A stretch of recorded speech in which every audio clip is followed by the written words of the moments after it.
मुझे इस बात की बहुत तकलीफ होती है। डीआईजी की फैमिली इंसाफ हासिल नहीं कर सकती तो बाकी क्या होगा। उनको धक्का दिया था, फिर बिजली की तार उनके सर के ऊपर डायरेक्टली गिरी थी।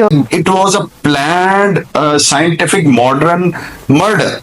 इस वक्त हम अस्पताल पहुंचे थे जब मेरे वालिद साहब की वफात की खबर मिली थी। वो पहले से रिगर मोर्टिस में थे और मैंने ये डॉक्टर से कंफर्म किया था। और रिगर मोर्टिस का ये मतलब होता है कि जो बॉडी होती है वो काफी, अब पुलिस भी जो मैं प्रैक्टिकली देख रहा हूँ बेबस हुई पड़ी है।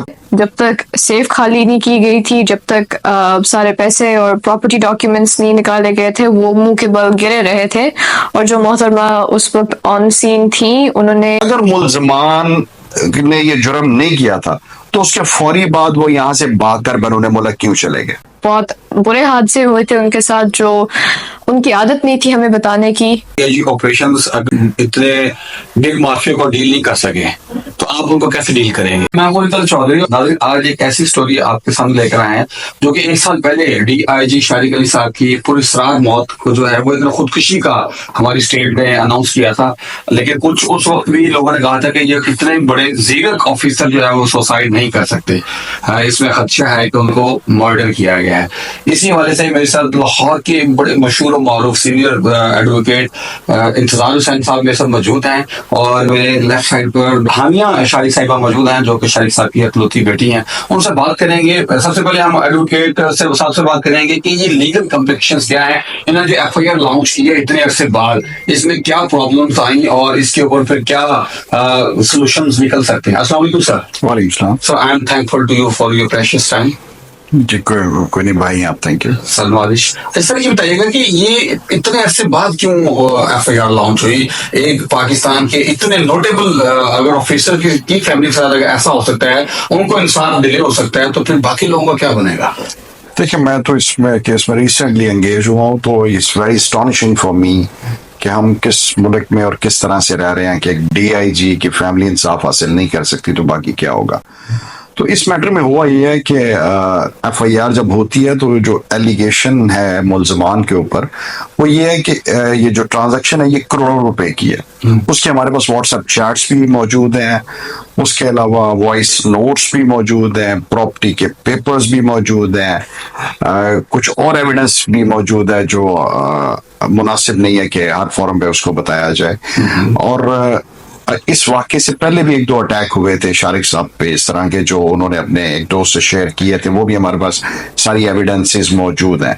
ये मैं आपको सारी चीजें इसलिए बता रहा हूँ कि इसको इन्होंने एविडेंस का हिस्सा नहीं बनाया, ठीक है। उसके बाद ये हुआ कि जिस दिन इनका वो मर्डर हुआ है वो जो इनके साथ मौजूद थी उन्होंने इनको हैवी डोज दी है, जो heavy dose converted into heart attack. और ये जरूरी नहीं कि आपने गोली से किसी का मर्डर करना है, आप कोई भी ऐसा काम करें जिससे किसी शख्स की डेथ हो जाए वो मर्डर है, ठीक है। तो उस वजह से उनको जो है वो मेडिकल रिपोर्ट में भी आ गया है कि उसकी एक्सेसिवली जो है मेडिसिन वो यूज की गई, जिसकी वजह से वह, हालांकि वो मेडिसिन पहले भी यूज करते थे, वो इसी के साथ यूज करते थे, हमारे पास एविडेंसेस वो भी ओवरडोज की उसकी वजह से। अच्छा अब उसके बाद ये जो 2-3 में एफआईआर नहीं हुई, अब वो अकेली फीमेल है या उनकी वालदा है तो अब तो वो एक ड्रामा में बंदा चला जाता है किसी की एकदम डेथ हो। उसके बाद तो पुलिस वालों को चाहिए था ना कि प्रोएक्टिव होते एफआईआर। 3 माह बाद वो जो उस वक्त की एसपी साहब है उन पे भी इनके शदीद एतराजात हैं कि वो भी पूरी चैट अवेलेबल है कि वो इस पे एफआईआर, क्योंकि वो इतने ज्यादा मुल्जमान इन्फ्लुएंशियल है, आप अंदाजा करेंगे पहले एफआईआर नहीं होने देते रहे। 3 माह के बाद एक डीआईजी की फैमिली इस काबिल हुई और ये लम्हा फिक्री है पुलिस डिपार्टमेंट के लिए कि अगर अब वो इस चीज का जवाब नहीं दे सकते, अगर 3 माह के बाद एफआईआर हुई है तो अगर नहीं बनती तो फिर ना देते, अगर बनती थी तो उन्होंने एफआईआर क्यों फौरी नहीं थी, ठीक है। उसके बाद जो सबसे इंपॉर्टेंट चीज है ये कि अभी मैंने कुछ चीजें आपको बताई हैं। अब जो एफआईआर के अंदर एलिगेशन है वो 2 तरह के, एक मर्डर का है, दूसरा मैंने आपको कहा ये एफआईआर कुछ मुल्जमान ने सारा मैनेज करके किया, करोड़ों की ट्रांजैक्शन है, बिल्कुल सर, ठीक है। उसके फौरी बाद, उनकी डेथ के फौरी के बाद अलमारियां तोड़ी गई, उस बेड के ऊपर जो उधर क्या है उस पे वो रबड़ बैंड जो नोटों के इर्द गिर्द होते हैं वो बिखरे पड़े हैं, ठीक है, फॉरेन करेंसी वगैरह, फॉरेन करेंसी या जो भी चीजें हैं वो सारी चीजें वहां से लूट के लेके गई, प्रॉपर्टी के पेपर्स लूट लिए। अब दो हैं इस एफआईआर के अंदर पार्ट्स, एक मर्डर का है, एक डकैती का, डकैती का। जो सारी चीजें वहां से लूटी गई, जो भी मामला थे। क्योंकि इससे ये चीज भी प्रूव होती है कि जो चीजें डकैती में की करके प्रूव की गई वो उन्होंने ही किया जिनको पता था ये सारा कुछ है, जो उनके जिन लोगों को नॉमिनेट किया गया। उसके बाद इन्होंने इस चीज पे तो इन्वेस्टिगेशन को भी टच नहीं किया। और सबसे इंपॉर्टेंट चीज, ये मुद्दइया सामने बैठी हैं, इनसे बयान ही नहीं लिया गया। अच्छा, मुद्दई से आपने बयान ही नहीं लिया, मुद्दई से आपने एविडेंस ही नहीं ली, आपने खराज रिपोर्ट कैसे तैयार कर? ठीक, ये तो उनका राइट है, हो सकता है पर्चा खारिज हो ना, मैं इस पे एतराज नहीं है, मगर उनका एतराज ये है, कानून भी ये कहता है audi alteram partem nobody should be condemned unheard. ठीक है, उनका राइट है कि उनको सुना जाए, उनके एविडेंस। और सबसे इंपॉर्टेंट चीज, सीसीटीवी फुटेज अवेलेबल है। ठीक है, वो लोगों के, ठीक है। और अगला एतराज ये है कि जब उनको ये इशू हुआ उसके बाद वो 1 घंटा उसी रूम में रहे हैं, फौरी तौर पे इमरजेंसी सर्विसेज को क्यों नहीं इतला दी गई, या उनको गाड़ी में डाल के हॉस्पिटल की तरफ क्यों नहीं ले जाए? इसका मतलब है वेट किया गया कि उनकी डेथ हो। ठीक, कंफर्म डेथ हो, ताकि उसके बाद तो ये it was a planned scientific modern murder. So इसकी वजह से अब हमारा जो इस वक्त एतराज ये है कि इन्वेस्टिगेशन प्रॉपर नहीं की गई। इसके बाद फैमिली इन्वेस्टिगेशन के लिए एसएसपी के पास भी गई है, डीआईजी के पास भी गई है, जो साबका डीआईजी, उन पर भी इनके एलिगेशन किए हैं कि वो इनसे बार बार कहते रहे हैं जी वो मैं नहीं एफआईआर दूंगा, ये एफआईआर नहीं है, मुल्जमान जो है बहुत इन्फ्लुएंशियल है, सारे लोग इनसे यही कह रहे हैं। अब पुलिस भी जो मैं प्रैक्टिकली देख रहा हूँ बेबस हुई पड़ी है, पता नहीं वो मुल्जमान की पहुंच कहाँ तक है। और हाँ, एक और बड़ा सबूत, अगर मुल्जमान ने ये जुर्म नहीं किया था तो उसके फौरी बाद वो यहाँ से भागकर बैरून मुल्क क्यों चले गए? सर अगर वो इतना स्ट्रांग है तो फिर आपके ऊपर भी तो प्रॉब्लम आ सकती है, आपने इतना बोल्ड स्टेप क्यों लिया? देखिए, मैं वकील हूँ, मैंने वकालत करनी है, हर कीमत पे करनी है। अल्हम्दुलिल्लाह मैं इसी बार का सेक्रेटरी भी रहा हूँ, मेंबर भी रहा हूँ, प्रेसिडेंट भी रहा हूँ। 21 साल हो गया हमारी वकालत है। मैंने क्या बोल्ड स्टेप लेना है, मैंने तो सिर्फ वकालत करनी है। उसके लिए हमने इसके लिए आईजी साहब को भी एप्लीकेशन उन्होंने मूव कर दी है। उसके बाद हम, जाहिर बात है, जो भी लीगल रेमेडीज अवेलेबल है वो हमने जो मैंने लीगल सर्विसेज है, मैं को गलत काम तो कर नहीं रहा। अगर दूसरी पार्टी मेरे पास पहले आ जाती तो मैं उनका वकील होता। तो हमने तो अपनी सर्विसेज रेंडर करनी होती है जो भी हमें अप्रोच करता है। तो ये है कि हमारा ये है कि इनको प्रॉपर इंसाफ दिया जाए, इसकी प्रॉपर इन्वेस्टिगेशन की जाए ताकि इनको इंसाफ मिल सके। जी मैम, आप कुछ कहना चाह रहे थे? जी मैं कहना चाह रही थी कि जिस वक्त हम अस्पताल पहुंचे थे, जब मेरे वालिद साहब की वफ़ात की खबर मिली थी, वो पहले से रिगर मोर्टिस में थे और मैंने ये डॉक्टर से कंफर्म किया था। और रिगर मोर्टिस का ये मतलब होता है कि जो बॉडी होती है वो काफ़ी देर से डेथ की स्टेट में पड़ी रहती है। और उनके मुंह पे जख्म थे जो फोरेंसिक रिपोर्ट में मेंशन नहीं किए गए। उनकी चिन पे इस जगह पे खून लगा हुआ था और उनकी नाक से भी ब्लीडिंग हुई थी। तो वो मुंह के बल गिरे रहे थे जब तक सेफ खाली नहीं की गई थी, जब तक सारे पैसे और प्रॉपर्टी डॉक्यूमेंट्स नहीं निकाले गए थे, वो मुंह के बल गिरे रहे थे। और जो मोहतरमा उस वक्त ऑन सीन थी उन्होंने ये भी नहीं बॉदर किया, उनमें इतनी भी इंसानियत नहीं थी कि वो मेरे बाप को सहारा दे देती किसी तकिए का या उनको उल्टा देती। वो इतने भी भारी नहीं थे कि वो उनको उठा, उनको लेटाया ना जा सके।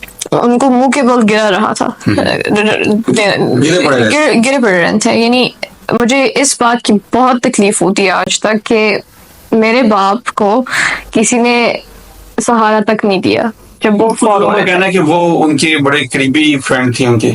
जी उनके ताल्लुकात थे, उनके बहुत लंबे अरसे के ताल्लुकात थे। मैं भी ये मानती हूँ। मैं ऑब्वियसली मुझे पता था उनका। और मैम क्या उन्होंने सुनने में ये भी आ रहा है कि उनकी वफात से कुछ दिन पहले उन्होंने आपसे डिस्कस किया था कि I have a serious threat of my life? जी, वो एक पैरानॉइड आदमी नहीं थे। वो सारी जिंदगी जो भी उनसे मिलता था वो एक ही चीज कहता था कि ये बहुत रैशनल आदमी है, इनकी बहुत सीधी सोच है और ये बहुत ये ज़हीन है, टू द पॉइंट, बहुत टू द पॉइंट है। यानी ना ये सुपरस्टिशियस है, ना इनको बिला वजह डर लगता है। लेकिन मुझे ये पता था कि उनकी मौत से 3-4 दिन पहले एक महीने पहले यानी वो जुलाई में फौत हुए, पूरे मई के महीने वो बहुत मेंटली डिस्टर्ब रहे हैं। उनको रातों को नींद नहीं आती थी और फिर एक सीरीज ऑफ एक्सीडेंट्स हुए थे उनके साथ, बहुत बुरे हादसे हुए थे उनके साथ, जो उनकी आदत नहीं थी हमें बताने की पूरी बात, क्योंकि वो चाहते नहीं थे कि हम डर जाएं। लेकिन उनको टांग पे बहुत बुरी चोट लगी थी, उनको ऐसे महसूस हुआ था जैसे किसी ने उनको धक्का दिया था।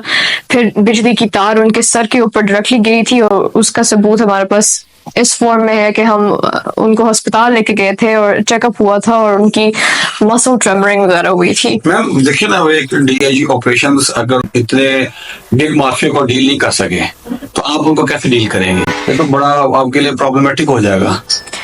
जी देखें, मुझे ये लगता है कि अल्लाह ताला जिनको इंसाफ देना चाहता है वो जिस भी रास्ते से पहुंचाना चाहता है वो पहुंचा देता है। तो मेरा बहुत एतकाद है अल्लाह ताला पे कि वो हमें इंसाफ पहुंचा देगा, और मुझे बहुत हमारे वकील साहब पे भी बहुत फेथ है कि वो हमें इंशाल्लाह ताला मंजिल पे पहुंचा देंगे।